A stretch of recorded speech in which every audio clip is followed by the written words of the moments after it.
اللهم أخرجني من ظلمات الوهم وأكرمني بنور الفهم اللهم افتح علينا أبواب رحمتك وانشر علينا خزائن علومك برحمتك يا أرحم الراحمين وصلى الله على سيدنا ومولانا أبي القاسم المصطفى محمد وعلى أهل بيته الطيبين الطاهرين. أما بعد. Respected Sadat, respected Shuyukh, brothers and sisters in Islam, Assalamu alaikum jami'an wa rahmatullahi wa barakatuh. So first of all, I'd like to begin by thanking each and every one of you for being here on what's an auspicious and important occasion. Not only for us as lovers of Imam Ali Al Reza, but for us as a community here at Zainabia Center as well. So for all of those who have struggled with sacrifice, of putting their time, energy, and effort to make this day happen, to make it a special occasion, please send a loud salawat ala Muhammad wa ala Muhammad.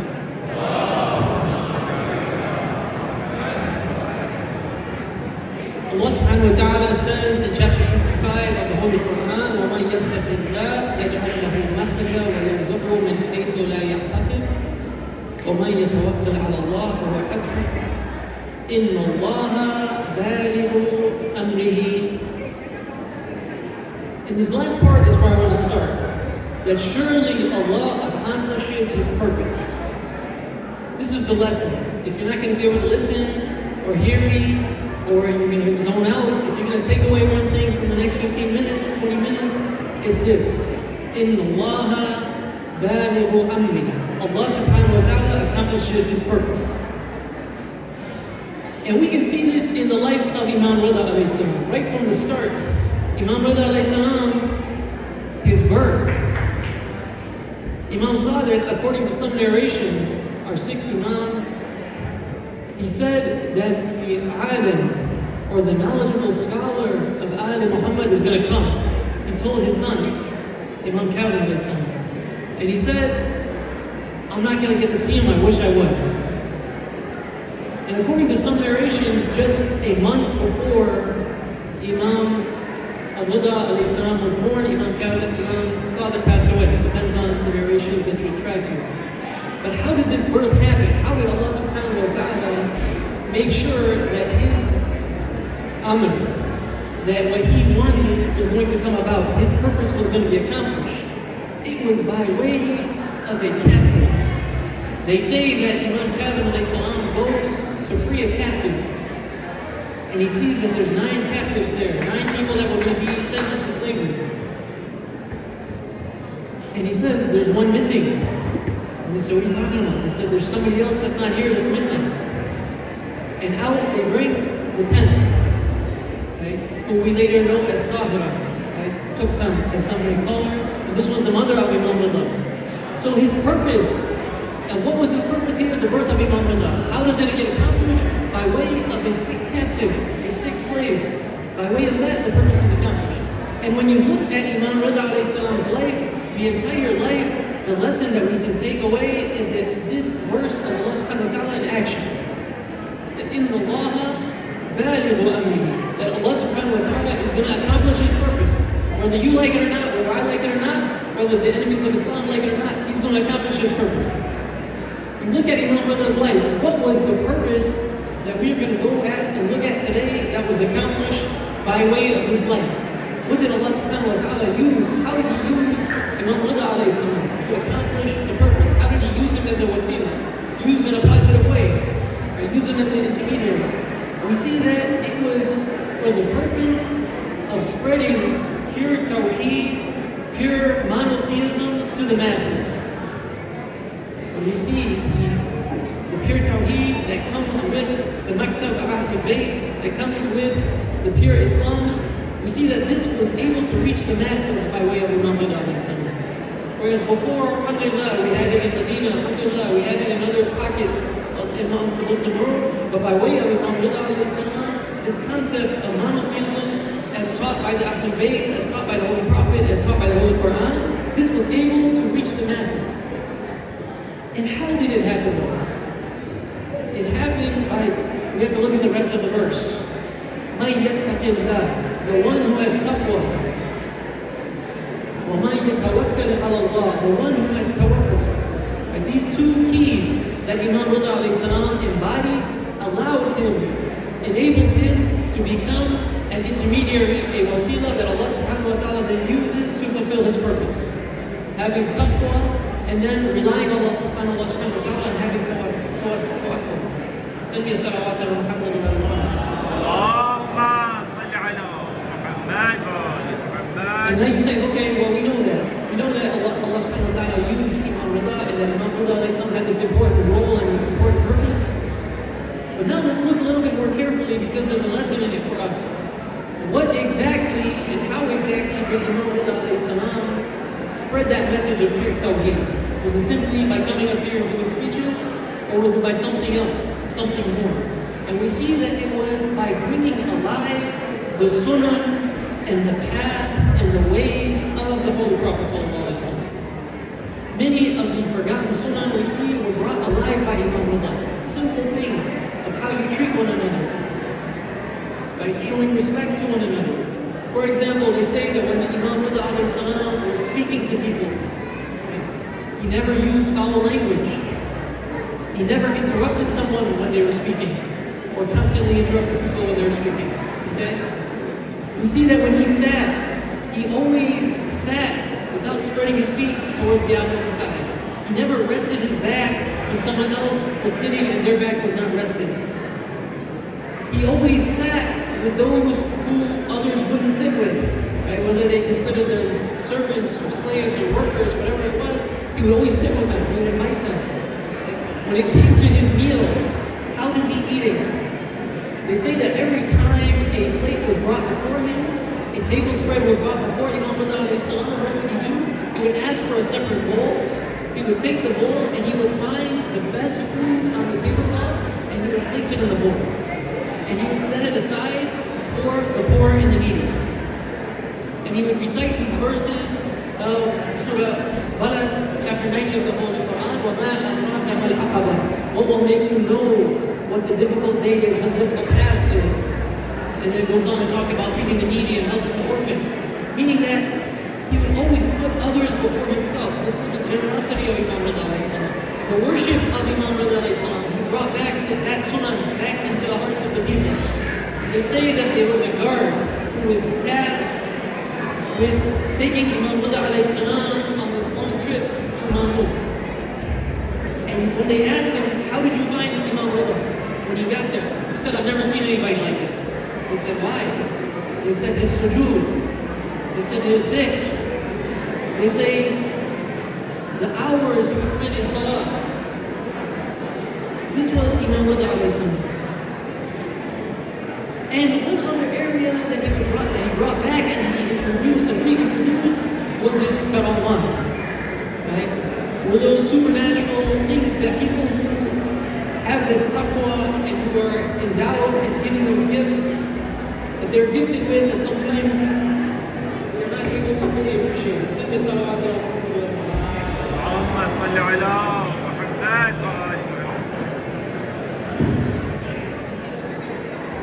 So I have one just request from my sisters, my beloved sisters. Ya Allah, Bismillah, Bismillah. Look at me, look at me. Everybody here, everybody here. Okay, so I'm new to the community, right? I'm here for 3 months, 4 months, okay? And I'm just gonna keep it real with you guys. You're gonna see some changes, okay?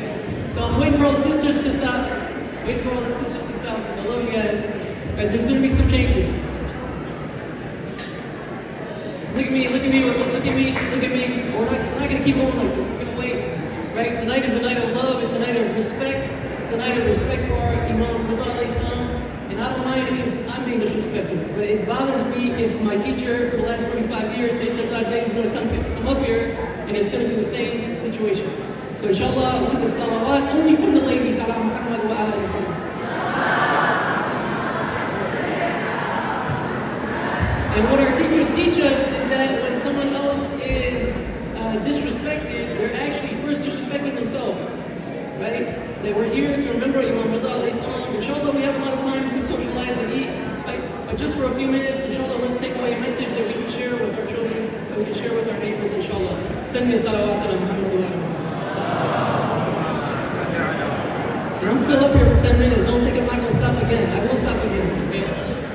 Okay, so we're talking about Imam Ali Al Reza, and there's this beautiful story that somebody has a dream. He has a dream where he sees Rasulullah sallallahu alaihi wasallam, and the Holy Prophet comes to him and is standing in this particular place, and he comes and gives him 18 dates. And this man says, "What was the meaning of this dream?" I don't know. He goes about his day. He goes about his day where he comes and he sees Imam Ali Al Reza, and Imam Ali Al Reza is passing out dates. He goes and he sees how many dates Imam Ali gave him 18. And he says, "Hey man, I got a big family. Can I get some more dates?" Imam Ali says, "If the Prophet had given you more dates, I would have given you more dates." This is Imam Ali Al Reza. This was the Ahlul Bayt. That the attention that they gave each of the believers. Okay? And the last lesson that we take from him, and we see that the last sunnah that he basically revived and Allah used him to revive, was that of unity. Brothers and sisters, unity is obligatory on all of us today. On the Muslims, whatever our maktab is. And this was something that Allah subhanahu wa ta'ala used and still uses Imam Ali to unite the people. I had a brother from another maktab, from another madhab, come and visit me in Qom. Why? So he could go and visit Imam Ali. Right? This is the love that our brothers from amongst the Muslimin also have for Imam Ali. And so for us to be disagreeing and fighting when we see the challenges that we have, not only in this country, but all around the world for Muslims, it's not acceptable. Whether it's about what masjid we're going to, whether it's about whatever individual preferences we might have, whatever individual strategies we might have, it's unacceptable for someone who is a follower of Imam Ali alaehissalam in this day and age to not be on the forefront of unity, on the forefront of calling people to working together, right, hand in hand. And there's this story that basically, shows us exactly how much Imam Ali puts emphasis on unity. They say that this was a great ayatollah, a great scholar, and he was in charge of the haram and the shrine of Imam Ali alaehissalam in Mashhad. And he was in charge of the shrine, and he said to the workers, he said, "Do not finish the building without me, especially the door. There's something I got some work to do on the door. Don't finish the door without me." And what ends up happening is the worker has a dream. In the dream, he sees Imam Ali alaehissalam. And Imam Ali alaehissalam says, "Finish the door." And he's like, "Man, this guy's telling me to go against my boss." He goes to sleep, doesn't work, whatever. Next day, same thing happens. He has the same dream. Imam Ali comes and says, "Finish the door." He still doesn't do it. Sallu ala Muhammad wa ala Muhammad. Sallu ala Muhammad. We welcome Shaykh Muhammad Saadi with Allah salawat ala Muhammad wa ala Muhammad. And so finally, this guy's like, "Hey man, you know what? At the end of the day, my real boss is Imam Ali, right? Not the scholar." Okay? So he goes ahead and he finishes the door. The scholar comes and he says, "Why did you finish the door? What happened?" "I told you not to finish the door." He said, "I had this dream with Imam Ali 3 times." He said, "SubhanAllah. You know what I was going to have written on top of that door?" He said, "I was going to have written on top of the door that only the Shia Ali ibn Abi Talib shall enter here." And Imam Ali was not satisfied with that. Right? And that has to be our call as well, as followers of Imam Ali. Whether it comes to this building, whether it comes to our homes, whether it comes to our hearts, that the door is always open for those of our Muslim brothers and sisters of different madhabs. That the door is always open for those who are still growing in their path towards Allah subhanahu wa ta'ala. So this is my point today about Imam Ali alayhi salam and how Allah subhanahu wa ta'ala used him to teach the line of the Ahlul Bayt and to teach the Tawheed of the Holy Quran to the masses. And now you say, what does that have to do with us? How can we learn from that? So a few years back, there was a groundbreaking ceremony here. And they were trying to raise some money to begin this construction that all these brothers and sisters have put up so much time and effort into. And I remember seeing that the youth, they did a bake sale. They did a bake sale. And I remember thinking to myself, like, bro, how much are you going to raise for a bake sale?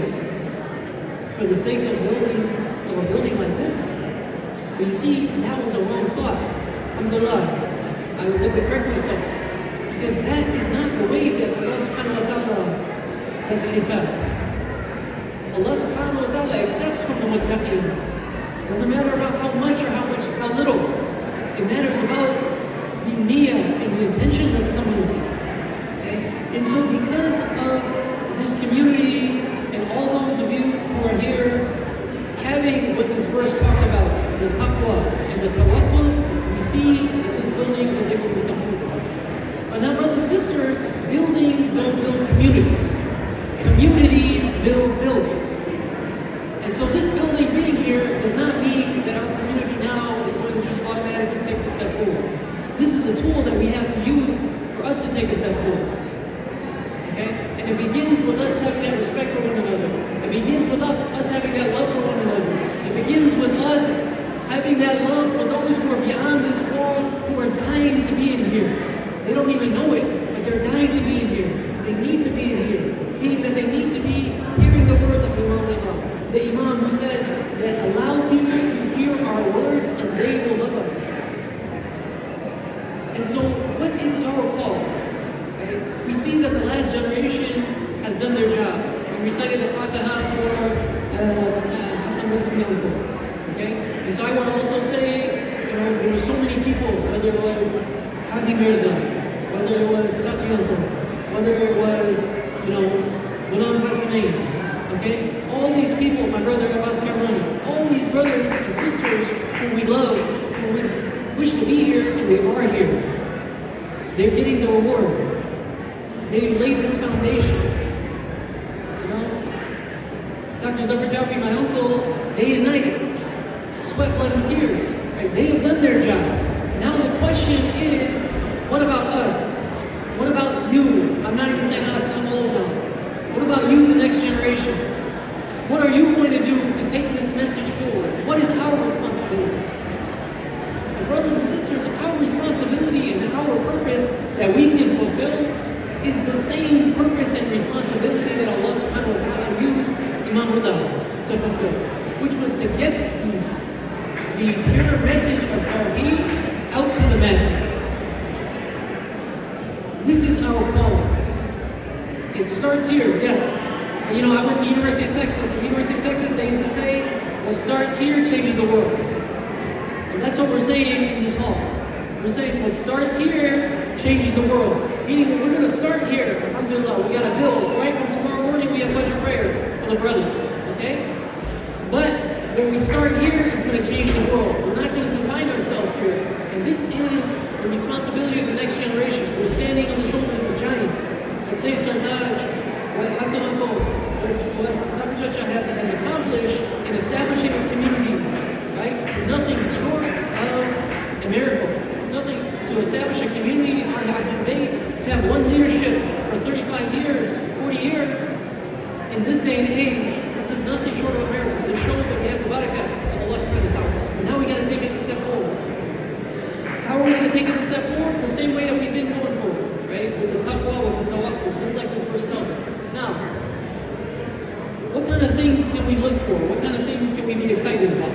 Right? Alhamdulillah, we've got this beautiful building, but there's a lot more in the community that we have coming that we're going to use to, inshallah, call people to the deen, call people to the path of Ahlul Bayt. Inshallah, whether it's a school, whether it's a health clinic, right? These are all things that we're discussing right now. Whether it's the beautiful organization that's being started that's going to be doing interest-free loans. Right? Just yesterday, I had a brother, I just moved to Dearborn. This brother came and he was doing some yard work for one of the neighbors. And he came and he said to me, he saw my family, and he said, brother, I'm interested in Islam. He said, I'm interested in Islam. We started talking, okay? And he texts me today, and he says, he's telling me about the financial difficulties that he's in. Right? Imagine if we as a community were able to give him an interest-free loan. This is how the Ahlul Bayt did da'wah. This is how they call people to Islam. Right? So these are the types of ideas that inshallah with your participation, inshallah with your dua, more than anything else, we can move forward as a community. Right? But it's going to take the same ikhlas that the last generation had. It's going to take the same work ethic that the last generation had. And in fact, it's going to take more, because the challenges that we're facing today are more than what they face. Send me a salawat.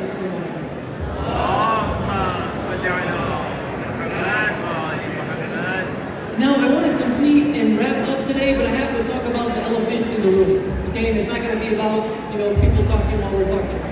Okay, it's difficult because it's a different environment and people are excited, right? So we love that. We love the enthusiasm. Okay, but what am I talking about, brothers and sisters? Is I'm going to talk about the situation in Gaza. Okay, we can't sit here in safety on beautiful chairs with a beautiful building over our heads and not think about our brothers and sisters in Gaza, and not think about our brothers and sisters in Lebanon, and not think about our brothers and sisters in Yemen, and not think about what's going on in the world and facing the Muslims. And the question that we're often getting, and that sometimes I wake up with myself, is, hey man, what am I doing? Look what's happening over there. How can I go to work today? How can I go to school today? How can I prepare a speech today for the grand opening? Why do we have this feeling sometimes? It's because we're seeing a disconnect between what the Muslims are facing overseas, what our brothers and sisters are facing overseas, and the way that we're living our lives. And what I want to tell us is that we just have to change our perspective. We just have to change our perspective. So there's a film that a friend of mine, Justin Mashouf from Los Angeles, he's just produced a film, and it's called $17.74. And this film is about a brother named Hamza who was working in jail, in prison. He was incarcerated, meaning that he was legally a slave of the United States of America according to the 13th Amendment. He's working for 13 cents an hour. And he worked for 136 hours and donated the $17 that he earned to Palestine.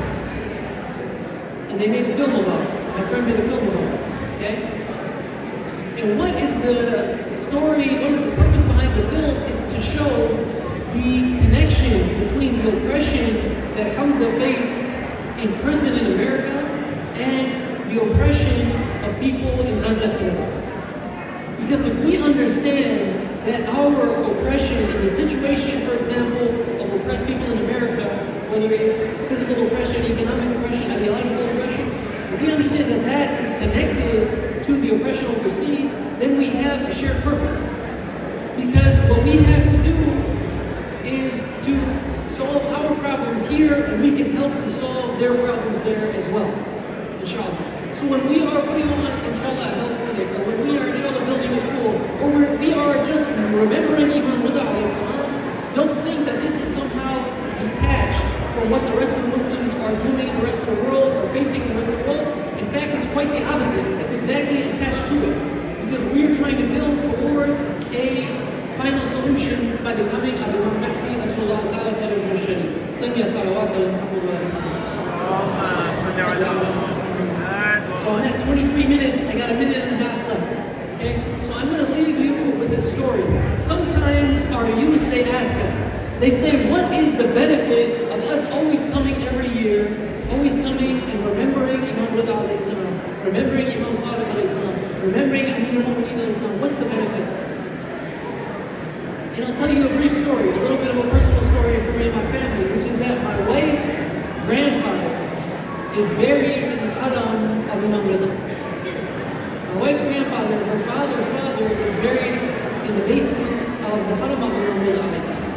And so every time when we're living in Qom for the last decade, every time we go to Mashhad, we also go and make ziyarah and recite the Fatiha for her grandfather. And I would often ask myself, I say, what is it that allowed someone to have this kind of tawfiq? It's not an accident that somebody is buried in the confines of the haram of one of the infallibles. This is a huge blessing. So I would often ask, what did he do? What was his life like? Tell me. And there's two things that I have learned that I want to share with you. Number one, while he was alive, and there was a time that he was working for the government of Afghanistan. And he traveled and he met his marja. He traveled for ziyarah and he met his marja. And he asked, he said, this is the situation of the government, this is what I do. What is my responsibility? And his marja told him, leave your job. And he left his job. Meaning that he was more attached to the akhirah than the dunya. This is why you get the tawfiq of being buried near the Imam al. He was more attached to helping the cause of an imam who he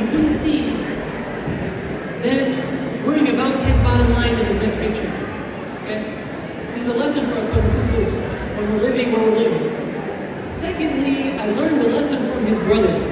His brother, may Allah have mercy on his soul, passed away a few years ago, but I had the opportunity to meet him in Tehran. So we went to Tehran. This is my wife's grandfather's brother. And we were sitting there and we were watching television.